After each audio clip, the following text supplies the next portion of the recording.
Brought to you by Biz Analyst by Khata Book.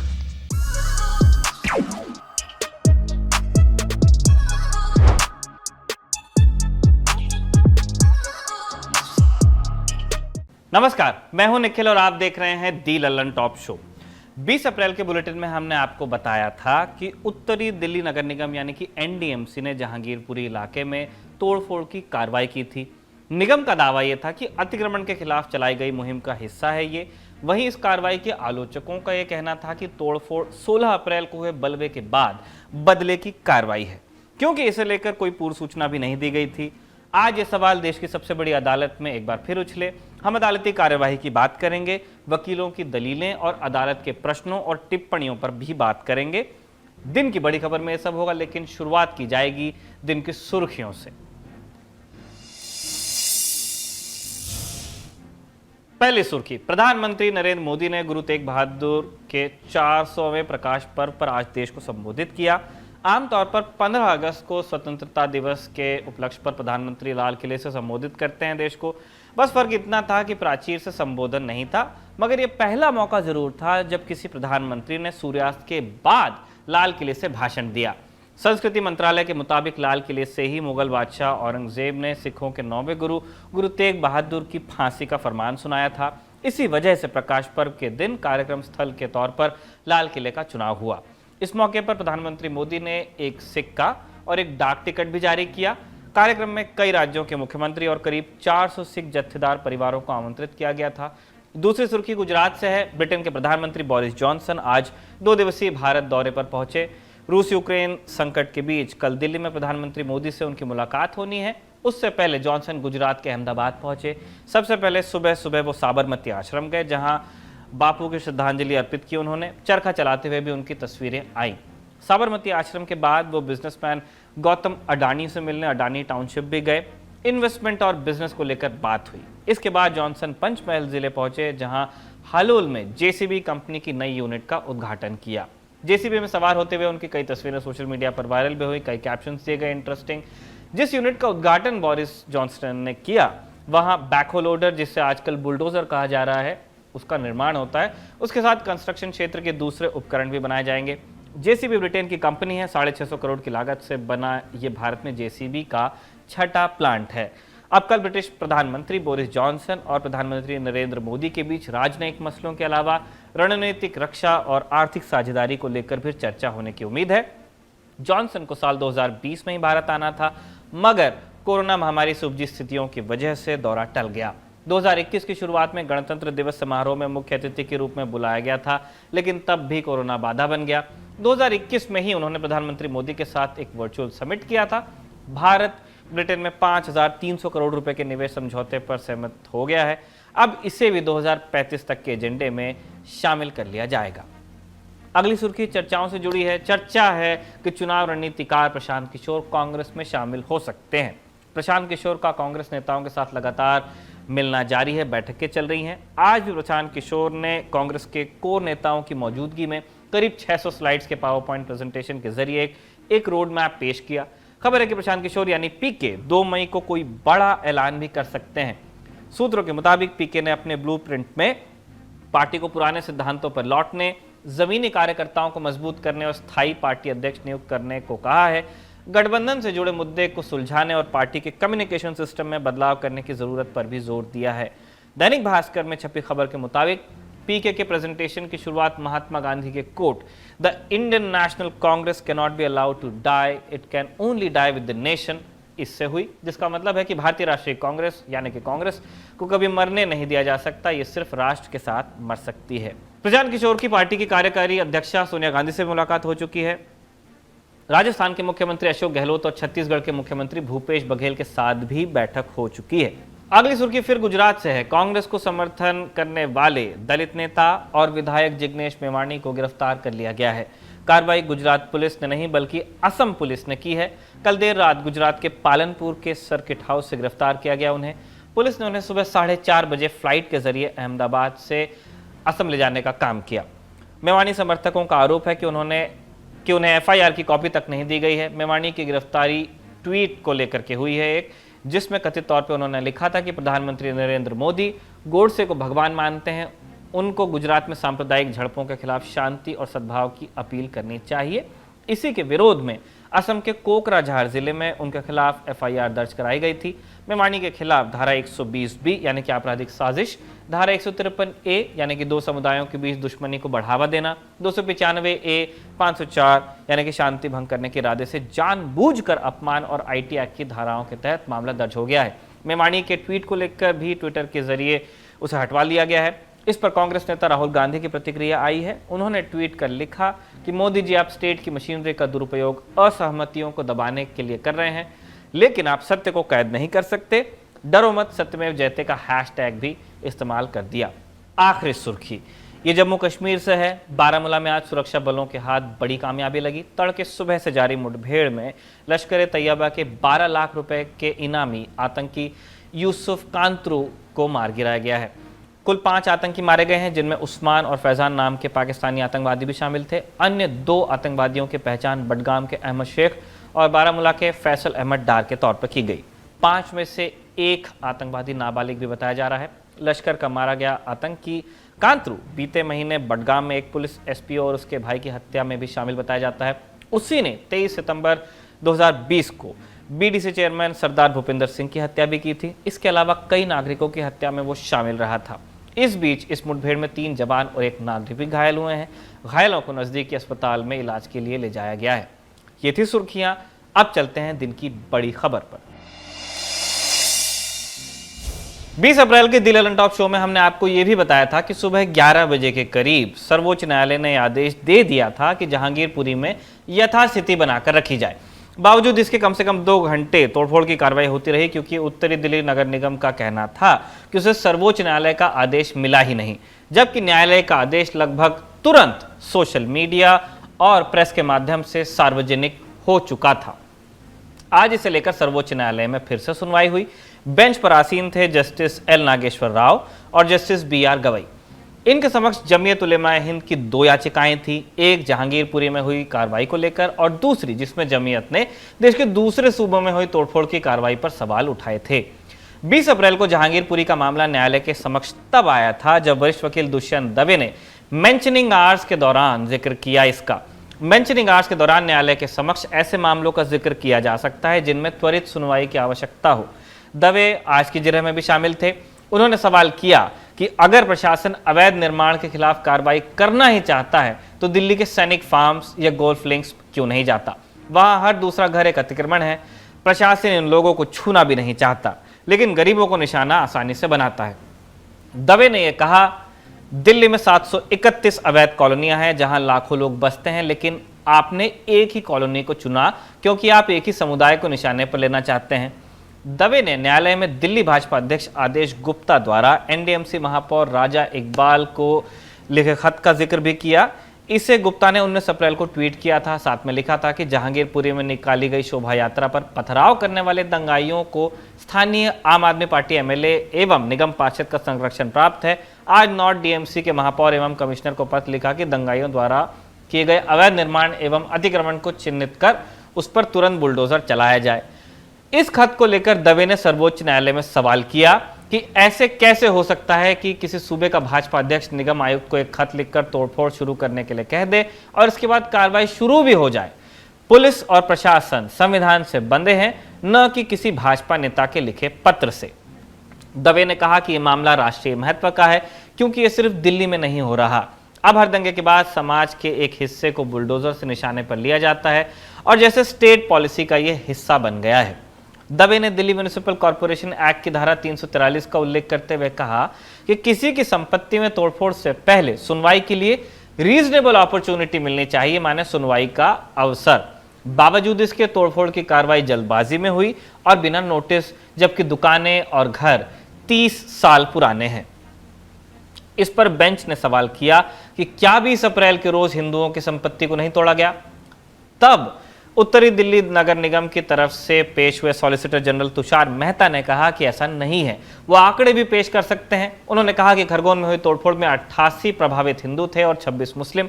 Mehta ने यह भी जोड़ा कि उन्हें यह आंकड़े देते हुए दुख होता है और वो इस तरह का बंटवारा नहीं चाहते, नहीं सरकार ऐसा चाहती है, लेकिन याचिकाकर्ताओं के दबाव के चलते उन्हें ऐसा करना पड़ा। मेहता ने दावा किया कि मध्य प्रदेश में प्रभावितों को 2021 और 2022 में भी नोटिस जारी किए गए थे। जहांगीरपुरी में बिना नोटिस कार्रवाई के सवाल पर मेहता ने कहा कि नोटिस दिए गए थे, अतिक्रमण हटाने को लेकर अदालती आदेश भी मौजूद हैं।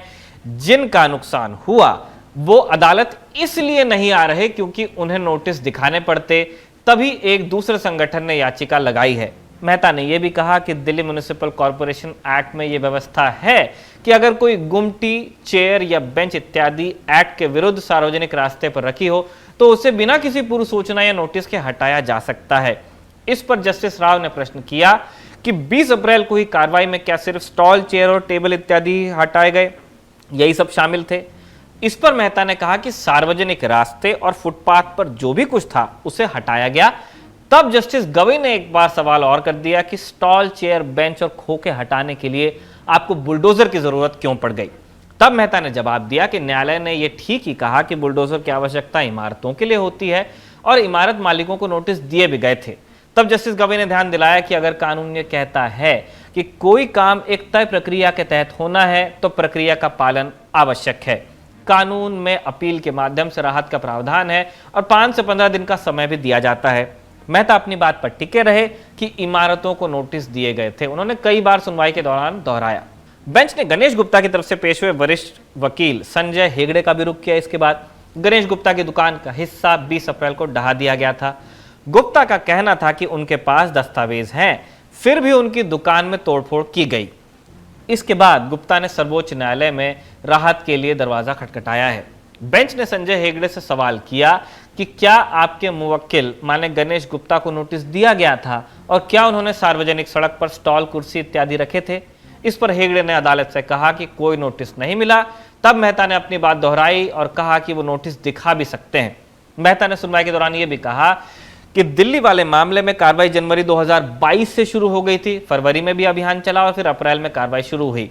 मकसद था सड़कों की सफाई करना क्योंकि सार्वजनिक रास्ता है। आज सुनवाई में सीपीएम नेता वृंदा करात की तरफ से वरिष्ठ वकील पीवी सुरेंद्रनाथ भी पेश हुए। सुरेंद्रनाथ ने अदालत को बताया कि करात जहांगीरपुरी के ब्लॉक सी पर सुबह 11:15 बजे पहुंच गई थी और प्रशासन को सीजीआई की बेंच द्वारा जारी आदेश के बारे में सूचित भी किया था। बावजूद इसके 12:25 तक तोड़फोड़ होती रही। करात को स्वयं बुलडोजर के सामने खड़ा होना पड़ा, तब जाकर वो रुका। अगर करात वहां न होती तो पूरा सी ब्लॉक ढहा दिया जाता। इस पर बेंच ने सवाल किया कि प्रशासन को न्यायालय के आदेश की सूचना वास्तव में कब मिली थी। इस पर याचिकाकर्ताओं की तरफ से पेश हुए वरिष्ठ वकील कपिल सिब्बल ने कहा कि advocate on record MR Shamshad ने सुबह 11 बजे के करीब व्हाट्सएप के माध्यम से उत्तरी दिल्ली नगर निगम के महापौर राजा इकबाल सिंह को न्यायालय के आदेश के बारे में जानकारी दे दी थी। वरिष्ठ वकील दुष्यंत दवे ने इस बात में ये जोड़ा कि खुद मेयर साहब ने सुबह 11 बजे कह दिया था कि न्यायालय के आदेश का पालन किया जाएगा। यहां हम तुषार मेहता की बात को भी दर्ज करना चाहते हैं। मेहता ने कहा था कि दवे ने यह कहकर ठीक नहीं किया सुनवाई के दौरान कि तोड़फोड़ की कार्रवाई नोटिस के मुताबिक दोपहर 2 बजे की बजाय सुबह 9 बजे कर दी गई क्योंकि प्रशासन ये जानता था कि मामला सुप्रीम कोर्ट में उठाया जाएगा। मेहता ने कहा कि 2 बजे का वक्त एक दिन पहले के लिए था और सुबह 9 बजे का वक्त 20 अप्रैल के लिए ही था। सारी बातें सुनने के बाद बेंच ने कहा कि आदेश के बाद भी कार्रवाई के जारी रहने पर न्यायालय का रुख सख्त रहेगा। इसके बाद न्यायालय ने आदेश पारित करने शुरू किए। आप सूची में देखिए क्या क्या आदेश थे, संक्षेप में हम आपको बता रहे हैं। अदालत ने कहा अगले आदेश तक जहांगीरपुरी में तोड़फोड़ की कार्रवाई पर लगी रोक जारी रहेगी। जमीयत की याचिका पर केंद्र सरकार, मध्य प्रदेश, उत्तर प्रदेश और गुजरात शासन को नोटिस जारी किया गया। जमीयत को भी हलफनामे दाखिल करने को कहा गया है। इसमें उन्हें नोटिस पर अपनी बात रखनी है, साथ ही तोड़फोड़ की डिटेल पर भी अपना पक्ष बताना है। न्यायालय इस मामले को 2 हफ्ते बाद फिर से सुनने वाला है। जब यह आदेश पारित हो रहा था तब कपिल सिब्बल ने एक बार और यह मुद्दा उठाया कि जहांगीरपुरी की तरह ही देश के दूसरे सूबों में भी तोड़फोड़ की कार्रवाई पर रोक लगे। तब बेंच ने कहा कि पूरे देश में तोड़फोड़ की कार्रवाई पर रोक नहीं लगाई जा सकती। तब सिब्बल ने कहा कि इस तरह की तोड़फोड़ जो बुलडोजर्स के माध्यम से हो रही है उस पर रोक की आवश्यकता है। इसके बाद अदालत ने कहा कि तोड़फोड़ की कार्रवाई के लिए तो बुलडोजर या ऐसी ही किसी दूसरी मशीन की आवश्यकता पड़ती ही है। तब सिब्बल ने कहा कि हमेशा ऐसा नहीं होता। सिब्बल ने दलील दी कि अतिक्रमण वाकई एक गंभीर समस्या है, लेकिन इन दिनों मुसलमानों को अतिक्रमण के साथ नत्थी कर दिया गया है, यही समस्या की जड़ है। बेंच ने कहा कि ब्लैंकेट बैन नहीं लगाया जा सकता पूरे देश में। साथ ही सिब्बल से यह भी कहा कि आप ऐसी चीज के बारे में बता रहे हैं जो कुछ दिन पहले घटी थी और आपका डर है कि आगे भी घट सकती है, लेकिन एक बार जब हम मामले में आदेश दे रहे हैं तो आपको ऐसा क्यों लगता है कि कुछ हो सकता है। इसके बाद सुनवाई समाप्त हो गई। अदालती कार्रवाई के ये ब्यौरे हमने कानूनी मामलों पर नजर रखने वाली वेबसाइट लाइव लॉ से लिए हैं। हम एक डिस्क्लेमर भी देना चाहते हैं। हम साफ करना चाहते हैं कि न्यायालय की पूरी कार्रवाई की ब्यौरे देना संभव नहीं होता है। एक दिन में संक्षेपण करना पड़ता है। वकीलों की दलीलें और बेंच की टिप्पणियों का भी क्रम कई बार वैसा नहीं बना रह पाता जैसा था। बावजूद इसके दी ललन टॉप ने उपलब्ध जानकारी को समेटने की कोशिश की है। दर्शक जानते ही हैं कि कार्रवाई की भाषा अंग्रेजी होती है हाईकोर्ट और सुप्रीम कोर्ट में, इसीलिए हमने अंग्रेजी से हिंदी अनुवाद पेश किया है। न्यायालय की कार्रवाई की एकदम सटीक जानकारी अगर आप चाहते हैं तो न्यायालय से जारी आधिकारिक आदेश को ही रेफर किया जाए। आज हमारे साथी सिद्धांत मोहन और पंकज एक बार फिर फील्ड पर उतरे। वो मिले उत्तरी दिल्ली नगर निगम के महापौर राजा इकबाल सिंह से। महापौर की भूमिका दो सवालों को लेकर सवालों के घेरे में है। पहली कि आदेश मिलने के बाद तोड़फोड़ की कार्रवाई आखिर क्यों जारी रही। इस पर महापौर जी ने कह दिया कि उन्हें याद नहीं कि न्यायालय का आदेश मिला कब। खुद सुनिए इस बातचीत को। देखो, जैसे ही हमें पता चला कि माननीय सुप्रीम कोर्ट का आदेश आया है तो उसी समय तुरंत ही हमने कार्रवाई की है कि उस पूरी मूवमेंट को वहाँ रोक लिया गया। जेसीबी हो या जो भी पता चला था सर आपको कितने बजे तक अंदाज़ा? ऐसे टाइम को तो मेरे इस समय ध्यान नहीं है। जैसे ही हमें पता चला, क्योंकि साइट में मैं भी था, उस समय हमने बिल्कुल ही स्ट्रिक्ट हमने ऑर्डर दिए कि इसको रोक दो, और रोकने के बाद हम भी वहाँ से चले गए और हमारे जो अधिकारी भी चले गए वहाँ से। टाइम का भी तो फ्रेम उतना नहीं ध्यान होगा, अंदाज़न मोटा मोटी भी अगर ध्यान में हो तो? क्योंकि इस समय कुछ बोलना तो फिर ठीक नहीं है। जिस चीज़ का ध्यान नहीं है तो उसको बोलना ठीक नहीं है। सिद्धांत ने महापौर से उन दुकानदारों के बारे में भी प्रश्न किया जिनका दावा था कि दस्तावेज होने के बावजूद उनकी दुकानें तोड़ी गई। सुनिए महापौर ने अपना बचाव कैसे किया। नहीं, ऐसा कुछ भी नहीं था। कि देखो, ऐसा है कि सब चीज़ें उनके नोटिस में थी। अब वो सब जो प्रोसेस पूरे होने के बाद वो लोग सामने आ रहे हैं, वो पहले क्यों नहीं सामने आए। और हमने कोई भी ऐसा काम नहीं किया जो इलीगल हो, क्योंकि हम इलीगलिटी के खिलाफ तो हम लोग खुद ही खड़े हैं। हम तो चाह रहे हैं कि हर चीज़ लीगलाइज हो और हर चीज़ जायज़ हो, तो इसलिए हम गलत काम क्यों करेंगे। हमने कुछ ऐसा स्ट्रक्चर नहीं तोड़ा कि जो बहुत ही कोई परमानेंट स्ट्रक्चर हो। तो रेडी पटरी हमने वहाँ से हटाई है या कबाड़ हटाया। जो कबाड़ था वो अनक्लेम्ड था वहाँ पर, जिन्होंने सारा रोड ब्लॉक कर रखा था। जैसे ही उन लोगों को पता चला कि हम लोग आ रहे हैं, उन्होंने रात को ही 60% जो कबाड़ था उन्होंने रात को हटा लिया। हम ये कैसे कह सकते हैं कि उन लोगों को नहीं पता था। अब ये सब क्योंकि ये लोग जब भी जो लोग इंक्रोच करते हैं तो नेचुरली जब आदमी इंक्रोच करेगा, हम इंक्रोचमेंट हटाएंगे तो दोनों के अपने जो कहने का जो पक्ष है, जो हर आदमी का अपना अपना होगा, तो ठीक है। अदालती कार्यवाही, आरोप प्रत्यारोप अपनी तरफ हैं। दी ललन टॉप को आज भी जहांगीरपुरी में पसरी मायूसी नजर आई। सुनिए गणेश गुप्ता और रिहाना बीबी की आप बीती। जब वो बुलडोजर लेके आए, पहले भी कई बार ऐसा होता था, अतिक्रमण हटाने आते थे, अफसर आते थे, कागज़ देखते थे, फिर चले जाते थे। इस बार ऐसा हुआ है कि जब मैं आए बुलडोजर लेके, मैं कहा अपने एमसीडी के अफसर को बुलाइए, एक थे उनसे बोल रहा हूँ, तो मैं कह रहा हूँ कागज़ दिखा रहा हूँ, पूरी डॉक्यूमेंट है, थैले में ले करके रखा था। वहाँ बार बार दिखाने की कोशिश, कोई एमसीडी का अफसर फ्रंट पर आने का तैयार नहीं था, कोई देखने का तैयार नहीं था कि हाँ कागज़ देखे। मैं चिल्लाता रहा, चीखता रहा, लगता रहा, लेकिन किसी ने नहीं सुना। फिर उसके बाद उन्होंने बुलडोज़र लगा दिया। फिर भी कह रहा हूँ कि 1 घंटे पहले सुप्रीम कोर्ट का ऑर्डर आ गया, डोमिनेशन बंद कीजिए, फिर भी उसके तरफ भी कोई ध्यान नहीं दिया गया और मेरी दुकान जो है तोड़ दी गई। रेडी बाहर था, मैं घर पे थी, जाने नहीं दिया पुलिस वाला। मैं कितना बार बोला, हाथ जोड़ा था उसका आगे, तो मेरे को थोड़ा गाड़ी लाने दो, बोल रहा नहीं। पुलिस वाला बोल रहा हमारे से बड़ा बड़ा ऑफिसर है, हमारा नौकरी का सवाल है, हम कैसे जाने दें आपको। जाने नहीं देंगे, जाने नहीं दिया। कितने में खरीदी रेडी है? रेडी मेरा 70,000 से मैं बनवाया था। बनवाई? हाँ जी। क्या बेचती थी इस पे? पूरी सब्जी। चलते एक और बात दर्ज कर लेते हैं। दिल्ली के नगर निगमों पर काबिज है भाजपा, इसीलिए दूसरी पार्टियां भाजपा से सवाल पूछ रही हैं, जैसे आम आदमी पार्टी और कांग्रेस। आज कांग्रेस प्रतिनिधिमंडल ने जहांगीरपुरी जाने की कोशिश की। शुरू में खबरें आई कि पुलिस कांग्रेस नेताओं को मौके पर जाने नहीं दे रही। शाम तक ये खबर आई कि नेता जहांगीरपुरी पहुंच तो गए, लेकिन तोड़फोड़ की कार्रवाई के पीड़ितों से नहीं मिल पाए। आज आम आदमी पार्टी के बुराड़ी विधायक संजीव झा भी पहुंच गए, आम आदमी पार्टी के नेता हैं। रही बात आम लोगों की, तो उनका दिन आज भी अपना सामान और दुख बांटते समेटते बीता। यह था आज का दिल run top show. Comment box में लिखकर बताइएगा कैसा लगा। अब आपसे मुलाकात होगी कल, तब तक अपना ध्यान रखिएगा। देखते रहिए दिल रन टॉप। शुभ रात्रि।